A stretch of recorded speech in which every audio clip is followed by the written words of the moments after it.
قرآن کریم کی یہ آیت مبارکہ 33 مرتبہ پڑھ لو، ہر مشکل حل ہو جائے گی، معجزات اپنی آنکھوں سے دیکھ لینا۔ اعوذ باللہ من الشیطان الرجیم، بسم اللہ الرحمن الرحیم۔ پیارے دوستوں، ناقابل بیان اور ناقابل گمان مشکلات کے لیے، یعنی جب ہر تدبیر کے دروازے بند ہو جائیں تو اس عمل کا کمال دیکھیں۔ نماز فجر کی سنتوں اور فرضوں کے درمیان سورہ فاتحہ 41 مرتبہ بسم اللہ الرحمن الرحیم کے ساتھ پڑھیں۔ ہر سورت کے ساتھ بسم اللہ الرحمن الرحیم کی میم کو الحمدللہ کی لام کے ساتھ ملا کر پڑھیں۔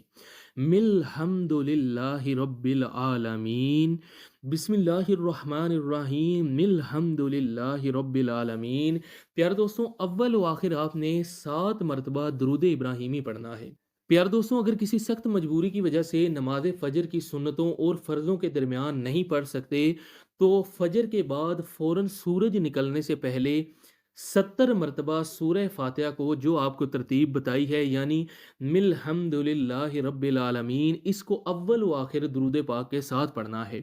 اٹھتے بیٹھتے نہایت کثرت اور نہایت ہی پرخلوص ہو کر یہ آیت ایاک نعبد و ایاک نستعین پڑھیں، اتنا پڑھیں کہ روزانہ ہزاروں کی تعداد میں ہو۔ اگر فائدہ زیادہ چاہتے ہیں تو 21 دن میں یا 41 دن میں اس آیت مبارکہ کا 1.25 خود پڑھیں۔ کامل یقین کے ساتھ اللہ ضرور ضرور میری مشکل حل فرمائے گا۔ اپنی مشکلات کا تصور کرتے ہوئے عمل کریں۔ 40 دن حد 90 دن پڑھیں۔